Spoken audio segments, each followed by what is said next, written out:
शना साहब पूरा तारुफ पेश कर रहे हैं। पहली मुलाकात है। कहा भाई वतन बिहार, जी सरकार मैं बिहार का रहने वाला हूँ। कहो मौलाना क्या कहना चाहते हो? कहा सरकार मैं पूछना ये चाहता हूँ कि मैंने सुना है कि आप ईरान में पूरे 25 मिनट आग में रहे। कहा मौलाना ठीक सुना है तुमने। कहा सरकार मैं पूछना चाहता हूँ, आग का काम जलाना है, आग का काम खाक करना है। सरकार 2-4 मिनट नहीं, पूरे 25 मिनट आग के भड़कते हुए शोलों में रहे। आया कि उस आग ने आपको जलाया क्यों नहीं? तो पीर अब्दुल हमीद कहते हैं मौलाना अकेला जाता तो जला देती, तन्हा जाता तो जला देती, फर्दे फरीद की हैसियत से जाता तो जला देती, अकेला नहीं था। मौलाना जफरुद्दीन बिहारी कहते हैं सरकार बात मकसद पर आ गई, यही तो पूछना चाहता हूं, जब अकेले नहीं तो भयानक सफर का हम सफर कौन था? उस कड़ी मंजिल में आपके साथ जाने वाला कौन था? आपके भड़कते हुए शोलों में आपके साथ छलांग लगाने वाला कौन था? तो पीर अब्दुल हमीद ने कहा मौलाना मैं अकेला ना गया था, आप जलाती कैसे? सरकार साथ जाने वाला कौन था? तो पीर अब्दुल हमीद ने कहा मौलाना जब मैं आग में कूदा था तो मेरे सीने में इश्क़े रसूल की शमा जल रही थी और सीने के ऊपर से अल्लाह की मुकद्दस किताब कुरान पाक बंधा हुआ था। सीने के ऊपर से कुरान था, सीने में इश्क़े रसूल की शमा थी, आग की औकात के गुलाम मुस्तफा को जलाती। तभी तो इमाम आला हजरत बरेली की धरती से झूम कर कहते हैं ऐ तेरे सदके जल्ले से छुटे सस्ते, अरे वो आग बुझा देगी जो आग लगाई। क्या बात! धारे तकबीर, धारे रिसालत, मसलके आला हजरत, जश्बे दस्तार बंदी हजरत अल्लामा मौलाना अखलाक साई किबला। वो आग बुझा देगी जो आग, ये आग लगती कहां है? तकरीर खत्म है। कहां लगती है आग? कॉलेज में नहीं, यूनिवर्सिटी में नहीं, या उन दरसगाहों में लगती है जहां कुरान पढ़ा जाता है। उन दरसगाहों में लगती है जहां कुरान पढ़ाया जाता है। जिसके सीने में कुरान की दौलत और उस कुरान के मुताबिक अमल हो जाए, सुभान अल्लाह। जहन्नम की आग क्या हो, उसे तो दुनिया की आग भी ना जला सके। लिहाजा ये जामिया निजामिया महबूब इलाही शहर से हैं, दूर दराज से हैं, कुर्ब जबार से आप तशरीफ लाए। मैं तहे दिल से आपका शुक्रिया अदा करता हूं। ऐसे नाजुक माहौल में आप घर छोड़कर मुस्तफा की बज़्म में तशरीफ फरमाए। अल्लाह आपके बैठने के लम्हे लम्हे को अपनी बारगाह में कबूल फरमाए और आप पर ढेरों अजरो सवाब। लेकिन ये इदारे आपको मालूम है कैसे चलते? मालूम है आपको, इनकी कोई मिल्कियत नहीं होती, कोई प्रॉपर्टी नहीं होती, इनकी कोई मीरास नहीं होती। ये इदारे तुम्हारे नजर करम के मोहताज होते तुम्हारे। और ये कोई नई बात नहीं, हमेशा से इदारे कौम के हवाले रहे। कौम ताबन करती है, इदारे चलते हैं, ये सिलसिला चल रहा है, चल रहा है और रहती दुनिया तक चलता। समझ गए ना? समझ गए ना? अब ये हालात, मदरसों की चेकिंग शुरू हुई, कहीं गन नहीं मिली, कहीं हथियार नहीं मिले, कहीं डंडा नहीं मिला, मिला तो कुरान मिला। मदारिस में मिला तो हदीसे मुस्तफा का जखीरा मिला। कुरान आतंकवाद को मिटाने आया है, बढ़ावा देने नहीं। आतंकवाद ये कोई नई चीज नहीं है, नई चीज नहीं है। मेरे नबी के आज दुनिया से आने से पहले पूरी दुनिया आतंकवाद बनी हुई थी। अरे यार, जुल्म का नाम जहां जुल्म हो जुल्म ही को तो आतंकवाद कहा जाता है।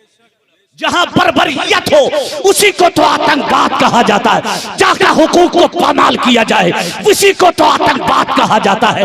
जहां इंसानियत का खून किया जाए उसी को तो आतंकवाद कहा जाता है। मेरे नबी की आमद से पहले बच्चियों का कत्ल किया जा रहा था, ये आतंकवाद था। मेरे नबी की जलवागरी से पहले औरत को नाच नचाया जा रहा था, यही तो आतंकवाद था। मेरे नबी की आमद से पहले गरीबों का खून किया जा रहा था, यही तो आतंकवाद था। मेरे नबी की आमद से पहले उमरा गुलाबा की इज्जतें नीलाम कर दिया करते थे, दूसरों की मां बहन बेटियों की पकड़कर जबरदस्ती इस्मत दरी कर दिया करते थे, यही तो आतंकवाद था। लेकिन मेरे मुस्तफा है तो मेरे मुस्तफा ने फरमाया अब कोई बच्ची गला दबाकर मारी नहीं जाएगी, बल्कि बच्ची को बेटे के साथ खड़ा किया जाएगा। क्या बात है, सुभान अल्लाह सुभान अल्लाह। हक दिया जाएगा। आज हम जो बच्चियों से प्यार करते हैं ये देन मेरे मुस्तफा की है, पैगंबर का सदका है। क्या अबू जहल से बड़ा कोई आतंकवाद हो सकता है? सबसे बड़ा आतंकवादी वो था।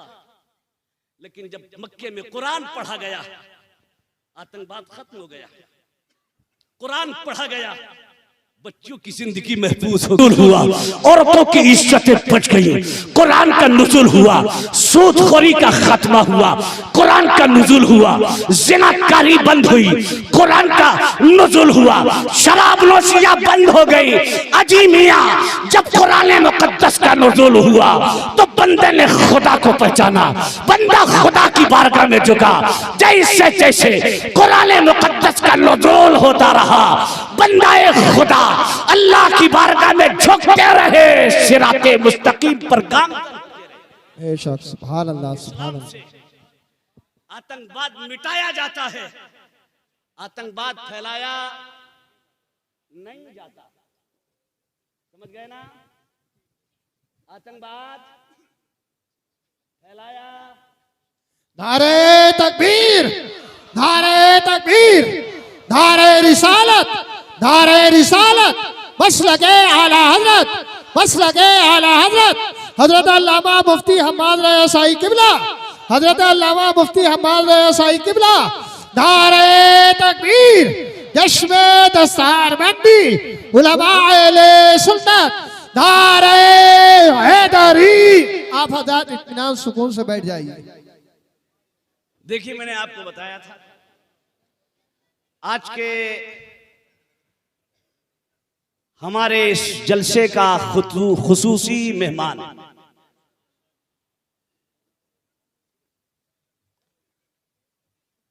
जिस नाम से इस्लाम का ये शहजादा मौसूम है,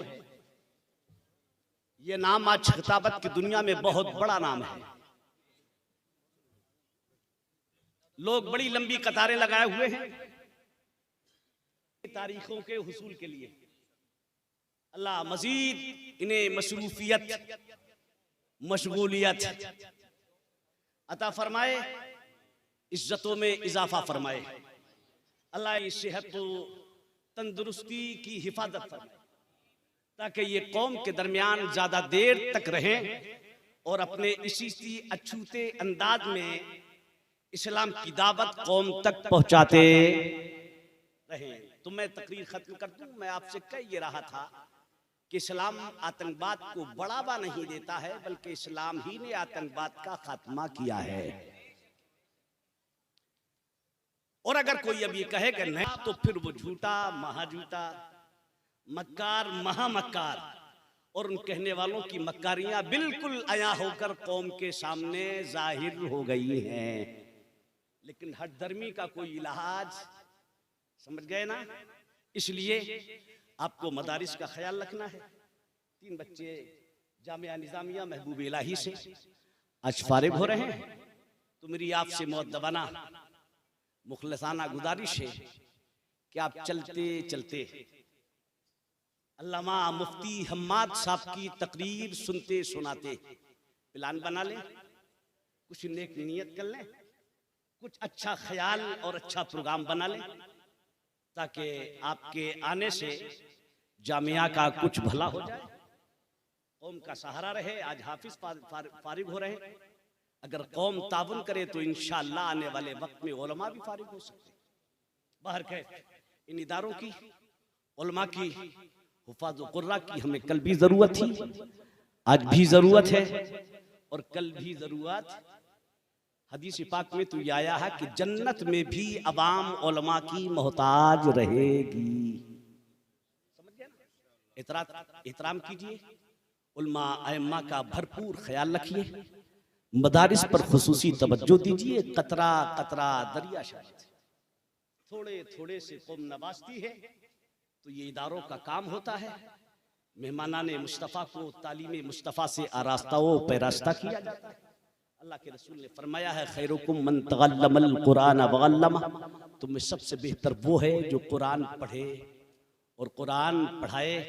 इस जमात से बेहतर ना कोई जमात थी और ना कोई जमात है और ना कोई जमात हो सकती है। गाल कोई बजाए कि साहब हम यूं और हम यूं और हम यूं, लेकिन कुरान